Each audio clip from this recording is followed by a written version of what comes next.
दोस्तों, स्वागत है आप सभी का अपने यूट्यूब चैनल पर। तो आज हम बात करने वाले हैं वक्फ बोर्ड की। जी हाँ, वक्फ बोर्ड में 14 बड़े बदलावों के साथ संसद के अंदर आज बिल पेश किया जा रहा है। आपको बता दूं, इसमें महिलाओं और गैर मुस्लिमों की वक्फ बोर्ड में एंट्री होगी। इस संशोधन में ये भी शामिल है।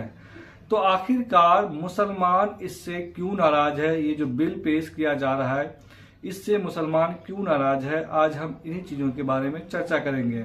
आपको बता दूं, भारतीय रेलवे और रक्षा मंत्रालय के बाद सबसे ज्यादा अगर संपत्ति है तो वो वक्फ बोर्ड के पास है। आपको बता दूं, करीब 9.4 लाख एकड़ जमीन जो है इस वक्त वक्फ बोर्ड के पास है। वक्फ बोर्ड से जुड़े एक्ट में बदलाव के लिए केंद्र सरकार जो है आज संसद के अंदर बिल पेश करेगी। विपक्ष के नेता और मुसलमानों का एक बड़ा तबका जो है इस बिल के विरोध में है। आपको बता दूं, वक्फ कानून में सरकार क्या क्या बदलाव करने जा रही है, मुस्लिमों का एक बड़ा तबका इसके खिलाफ क्यों है, इसके पीछे की रणनीति क्या है, आज हम जानेंगे इस वीडियो में।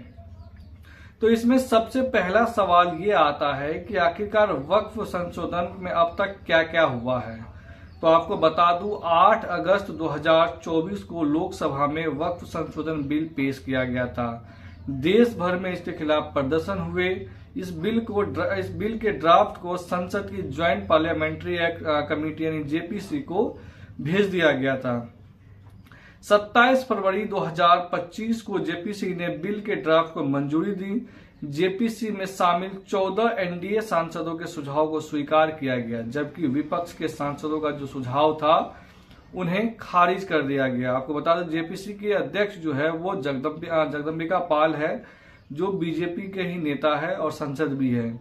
उसके बाद 13 फरवरी 2025 को जेपीसी की रिपोर्ट संसद में पेश की गई थी और 19 फरवरी 2025 को कैबिनेट की बैठक में इसको मंजूरी दे दिया गया और 2 अप्रैल को संसद में पेश होगा। और इस बिल पर बहस करने के लिए 8 घंटे जो है वो निर्धारित किया गया है। उसके बाद वोटिंग होगा। सवाल नंबर 2 है कि आखिरकार वक्फ बोर्ड होता क्या है। तो आपको बता दो, वक्फ अरबी भाषा के वकूफा शब्द से बना है, जिसका अर्थ होता है ठहरना, रोकना या फिर निषिद्ध करना। 27 देशों की वक्फ संपत्ति पर काम करने वाली संस्था औकाफ प्रॉपर्टी इन्वेस्टमेंट फंड यानी AIPF जो है के मुताबिक कानूनी शब्दों में इस्लाम में कोई व्यक्ति अगर धार्मिक वजहों से या ईश्वर के नाम पर अपनी प्रॉपर्टी को दान करता है तो उसे इस प्रॉपर्टी को वक्फ में देना होता है। फिर वो चाहे रुपये की रकम हो या बेशकीमती हीरे जवाहरात से भरी हुई कोई मकान हो, पूरी इमारत हो। अमूमन ऐसी प्रॉपर्टीज को अल्लाह की संपत्ति कहा जाता है। अपनी प्रॉपर्टी जो वक्फ को देने वाला इंसान वकीफा कहलाता है। वकीफा में ये शर्त रखा जा सकता है कि उनकी संपत्ति पर होने वाली आमदनी सिर्फ पढ़ाई या फिर अस्पतालों में ही खर्च हो। इन संपत्ति को बेचना, धर्म के अलावा किसी अन्य मकसद से इस्तेमाल नहीं किया जा सकता है। पैगंबर मोहम्मद के समय 600 खजूरों का पेड़ जो है एक बाग वक्फ बोर्ड का सबसे पहला उदाहरण माना जाता है। इससे होने वाली कमाई से मदीना के गरीबों की मदद की जाती थी। अब सवाल अगला ये है कि भारत में वक्फ की कितनी प्रॉपर्टीज है। तो आपको बता दूं, भारत में वक्फ की परंपरा इतिहास की 12वीं सदी में दिल्ली के सल्तनत के समय से जुड़ा हुआ है। भारत में ज्यादातर वक्फ प्रॉपर्टीज में मस्जिद, मदरसे, कब्रिस्तान, यतीम खाने, मुस्लिम बच्चों के लिए अनाथालय खुला हुआ है, जो प्रॉपर्टीज वक्फ बोर्ड के हैं। कई प्रॉपर्टीज खाली पड़ी है या फिर उन पर अवैध कब्जा कर लिया गया है। ये वक्फ बोर्ड का है। आपको बता दूं, रेलवे के पास आपको बता जब सबसे देश के अंदर 3 ऐसी संस्था है जिसके पास सबसे ज्यादा जमीन है। उसमें 30 नंबर पे वक्फ बोर्ड आता है। पहले नंबर पे रेलवे आता है जिसके पास 33 लाख एकड़ जमीन है। सेना या रक्षा मंत्रालय के पास जो है वो 17 लाख एकड़ जमीन है। उसके बाद वक्फ बोर्ड के पास है 9.4 लाख एकड़ जमीन। आपको बता दो, वक्फ बोर्ड के पास अगर कुल संपत्तियों की बात करें तो अचल संपत्तियों की संख्या जो है वो 8.72 लाख है। चल संपत्तियों की संख्या 16,000 है और कुल संपत्ति की कीमत जो है वो 2 लाख करोड़ रुपए है। तो वक्फ, आखिर वक्फ बोर्ड कैसे काम करता है, उनकी संपत्ति का कामकाज कैसे, किस कानून के तहत चलता है, तो आपको बता दूं, आजादी के बाद 1954 में वक्फ एक्ट बना था। 1995 में कुछ संशोधन के साथ नया एक्ट, वक्फ एक्ट बनाया गया। 2013 में भी कई बदलाव हुए। इसके तहत आपको बता दूं कि वक्फ बोर्ड का नाम एक ट्रस्ट बनाया गया। इसी के साथ इस्लाम से जुड़ी सभी धार्मिक संपत्तियां वक्फ बोर्ड के हिस्से में आ गई थी। लगभग सभी मुस्लिम धर्मस्थल वक्फ बोर्ड एक्ट के तहत आते हैं। जो मुस्लिम मदरसा हो, मस्जिद हो, ये सारी चीजें आते हैं। लेकिन कुछ अपवाद भी है। मसलन ये कानून अजमेर शरीफ दरगाह पर लागू नहीं होता है। इसके मैनेजमेंट के लिए दरगाह ख्वाजा साहिब एक्ट 1955 बना हुआ है, यानी जो राजस्थान में है वो इसके अंदर नहीं आता है। मौजूदा वक्फ एक्ट के तहत वक्फ संपत्तियों का कामकाज देखने के लिए सेंट्रल वक्फ काउंसिल भारत सरकार को वक्फ से जुड़े मामले पर सलाह देती है। इसके अलावा 2 ऐसे बोर्ड्स होते हैं जिसे सुन्नी वक्फ बोर्ड और शिया वक्फ बोर्ड। इन बोर्डों का चेयरमैन होता है। 2 सदस्य राज्य सरकार तय करती है। इसमें मुस्लिम विधायक, मुस्लिम सांसद या मुस्लिम टाउन प्लानर होता है। मुस्लिम एडवोकेट और मुस्लिम विद्वान भी शामिल होते हैं। प्रॉपर्टीज का लेखा जोखा रखने के लिए बोर्ड का एक गठन सर्वे कमिश्नर होता है और सभी मेंबर्स का कार्यकाल जो है वो 5 साल का होता है। 5 साल से ज्यादा कोई मेंबर नहीं रह सकता है। राज्य सरकार के डिप्टी सेक्रेटरी रैंक के आईएएस ऑफिसर को बोर्ड का सीईओ बनाती है। यानी जो वक्फ बोर्ड का सीईओ होता है वो सेक्रेटरी पद के आईएएस ऑफिसर जो होते हैं उन्हें बनाया जाता है और ये बोर्ड के फैसले को लागू करता है। आपको बता दूं वक्फ एक्ट में 3 कैटेगरी में होंगे बदले, कुल मिलाकर के आपको बता दूं 14 बदलाव जो है इस संशोधन में किया जा रहा है। आज जो बिल पेश होगा वक्फ बोर्ड का उसमें 14 बदलाव होगा।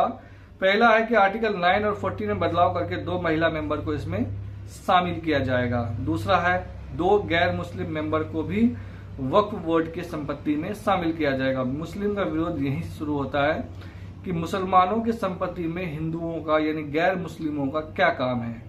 तीसरा है शिया, सुन्नी सहित पिछड़े मुस्लिम समुदाय से भी मेंबर होंगे। पहले जो मेंबर होते थे वो अलग ऊपरी जाति के होते थे, लेकिन अब तीनों समुदाय से इसमें मेंबर होंगे। बोहरा और आगा खानी का मुस्लिम समुदाय के लिए अलग से वक्फ बोर्ड का बनाया जाएगा। केंद्र सरकार सेंट्रल वक्फ काउंसिल में 3 संसदों, लोकसभा से 2 और राज्यसभा से 1 को रख सकेगी कि केंद्र सरकार का रखेगी। ये जरूरत नहीं है कि वह मुस्लिम ही हो। इसका मतलब ये है कि इसमें हिंदू भी शामिल हो सकते हैं। अब तीनों सांसद पहले अभी तक जो है उसमें तीनों सांसद मुस्लिम होते थे, लेकिन अब ये जरूरी नहीं है कि वो तीनों सांसद मुस्लिम हो, वो हिंदू भी हो सकते हैं। अब उसके बाद वक्फ बोर्ड पर प्रॉपर्टीज का जो नियंत्रण है उस पर करना चाहती है सरकार। सीएजी यानी सरकार की तरफ से नियुक्त ऑडिटर वक्फ बोर्ड प्रॉपर्टी ऑडिट किया जाए, यानी उसका हर साल ऑडिट किया जाए कितना हुआ कितना नहीं हुआ। राज्य सरकार प्रॉपर्टीज के सर्वे के लिए सर्वे कमिश्नर की जगह अब जिला कलेक्टर नियुक्त करेगी। पहले सर्वे कमिश्नर होते थे, लेकिन अब जिला कलेक्टर द्वारा तय करेगा। बोर्ड को अपनी प्रॉपर्टी जिला कलेक्टर के ऑफिस में रजिस्टर करानी होगी। अब जो भी संपत्ति होगा वो अब वक्फ बोर्ड के पे जाकर जिला कलेक्टर के पास जाकर रजिस्ट्री करवाना होगा। कलेक्टर किसी वक्फ बोर्ड को सरकारी संपत्ति मानता है तो उसे राजस्व रिकॉर्ड में बदलाव करवा करके राज्य सरकार को इसकी रिपोर्ट देनी होगी। अगर कलेक्टर को लगता है कि ये जमीन जो है वो वक्फ बोर्ड की नहीं है तो उसमें बदलाव करके राज्य सरकार को इसकी रिपोर्ट देगी। बिना कागजात के कोई संपत्ति वक्फ नहीं मानी जाएगी। मसलन मस्जिदें वक्फनामे के बिना भी वक्फ की संपत्ति, यानी अभी तक कोई भी मस्जिद हो वो वक्फ बोर्ड की संपत्ति मानी जाती थी, लेकिन अब बिना कागज के कोई भी मस्जिद को वक्फ बोर्ड की संपत्ति नहीं मानी जाएगी। अब ऐसा नहीं होगा। आपको बता दूं वक्फ विवादित प्रॉपर्टीज का निपटारा धारा 40 को खत्म कर दिया जाएगा। इसके तहत वक्फ को किसी संपत्ति को अपनी संपत्ति घोषित करने का अधिकार था। पहले वक्फ बोर्ड को लगता था कि अगर ये मेरा जमीन है तो वो अपने आप को घोषित कर लेता था कि ये मेरा जमीन है, उनके पास ये अधिकार होता था। लेकिन अब इस संशोधन के अंदर में धारा 40 को खत्म किया जा रहा है। उसके बाद अगला है वक्फ ट्रिब्यूनल के फैसले को कोर्ट में चुनौती दी जा सकेगी। पहले ऐसा था कि उसको चुनौती नहीं दिया जा सकता था। अभी तक वक्फ ट्रिब्यूनल के फैसले को सिविल या राजस्व या दूसरे अदालतों में चुनौती नहीं दी जा सकती थी, अब लेकिन चुनौती दिया जा सकता है। नए कानून बनने के से पहले या बाद में किसी सरकारी संपत्ति को वक्फ की प्रॉपर्टी घोषित किया गया है तो इसको वक्फ की प्रॉपर्टी नहीं मानी जाएगी। आपको बता दूं, वक्फ एक्ट में संशोधन के पीछे आखिरकार क्या तर्क है, सरकार क्या तर्क दे रही है। तो सरकार, आपको बता दूं, 2022 में अब तक देश के अलग अलग हाई कोर्ट में वक्फ एक्ट से जुड़ी हुई 120 याचिकाएं दायर है और मौजूदा कानून में कई ऐसे खामियां बताई गई है। इसमें करीब 15 याचिकाएं मुस्लिमों की तरफ से है। याचिकाकर्ता का सबसे बड़ा तर्क यह था कि एक्ट के सेक्शन 40 के मुताबिक वक्फ किसी भी प्रॉपर्टी को अपनी प्रॉपर्टी घोषित कर सकता है। इसके खिलाफ कोर्ट की शिकायत भी वक्फ बोर्ड ट्रिब्यूनल में कहीं जा सकती है। इसके आपको बता दूं, इस पर अंतिम फैसला ट्रिब्यूनल का ही होता है। अगर आम आदमी के लिए वक्फ जैसी ताकतवर संस्था के फैसले को कोर्ट में चैलेंज करना आसान नहीं। मान के चलिए, सिंपल भाषा में बता रहा हूँ कि अगर कोई गरीब आदमी है, अगर वक्फ बोर्ड उसका जमीन अपने पास ले लेती है, अधिकार है, तो फिर एक आम आदमी के लिए बड़े कोर्ट में जाकर के उसके फैसले को चैलेंज करना बड़ा मुश्किल हो जाता है। इसीलिए सरकार ने धारा 40 खत्म करने का निर्णय लिया है। अब जो याचिकाएं दायर है, 120 याचिकाएं देश के अलग अलग हाई कोर्ट में, उसमें 5 बड़ी मांगे हैं। पहला मांग यह है कि भारत में मुस्लिम, जैन, सिख जैसे सभी अल्पसंख्यकों के धर्म ट्रस्टों और ट्रस्टियों के लिए कानून होना चाहिए। दूसरा यह है कि धार्मिक आधार पर कोई ट्रिब्यूनल नहीं होना चाहिए। वक्फ संपत्ति का फैसला सिविल कानून से हो, न कि ट्रिब्यूनल से हो। ये याचिका में मांग थी। अवैध तरीके से वक्फ जमीन बेचने वाले वक्फ बोर्ड के मेंबर्स को सजा हो, यानी जो मेंबर्स होते थे वक्फ बोर्ड के, वो गलत तरीके से कभी कभार जमीन बेच देते थे, तो उस पर भी सजा का कोई प्रावधान नहीं था, लेकिन अब सजा का प्रावधान है। सरकार को मस्जिदों से कोई कमाई नहीं होती है, जबकि सरकार वक्फ के अधिकारियों को वेतन देती है। इसके लिए वक्फ जो है वो धार्मिक मामलों पर नियंत्रण लाया जाए, ये भी याचिका में शामिल था। मुस्लिम समाज के अलग अलग सेक्शन, यानी शिया, बोहरा, मुस्लिम और मुस्लिम महिलाओं को भी शामिल किया जाना चाहिए। तो कुल मिलाकर के ये बदलाव है और ये मांग है। मुसलमानों का एक बड़ा तबका जो है वक्फ के इस बिल से लगातार खफा चल रहे हैं। अभी जंतर मंतर पर प्रदर्शन चल रहे थे। तमाम देश की जो विपक्षी दल है वो इसका विरोध कर रहे हैं, लेकिन सत्ताधारी दल जो है वो बिल्कुल अडिग है कि इसमें संशोधन होना चाहिए। संशोधन होना चाहिए, ठीक है, लेकिन उसमें गैर मुस्लिम मेंबर कैसे होगा। मुसलमानों का सबसे बड़ा शिकायत यही है। जैसे राम मंदिर है तो उनके ट्रस्ट सारे मुसलमान हिंदू है, अलग सिखों का जो ट्रस्ट होता है उसमें सिख मेंबर होते हैं, जैनों का जो ट्रस्ट होता है उसमें जैन मेंबर होते हैं, तो फिर मुसलमानों के ट्रस्ट में गैर मुस्लिम क्यों। इस बात को लेकर के खासा मुस्लिम नाराज है। इसके लिए इस वजह से लगातार इसका विरोध किया जा रहा है। आज संसद में पेश किया जाएगा। तमाम ऐसे राजनीतिक दल है जो इसका विरोध कर रहे हैं, लेकिन देखने वाली बात ये होगी क्या इस बिल को पास हो पाएगा राज्यसभा के अंदर या नहीं होगा। वीडियो अच्छी लगी हो तो चैनल को जरूर सब्सक्राइब कर लें। धन्यवाद।